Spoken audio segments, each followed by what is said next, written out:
Rồi em đạp nha. Giỏi quá, mạnh lên, mạnh lên, mạnh lên. Con đạp, nhấc cái chân lên, phụ nhá, phụ nhá. Giỏi quá. Rồi đạp đi, đúng rồi, giỏi.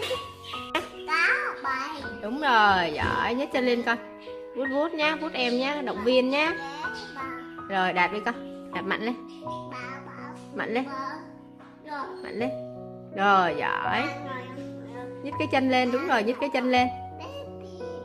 Giỏi quá.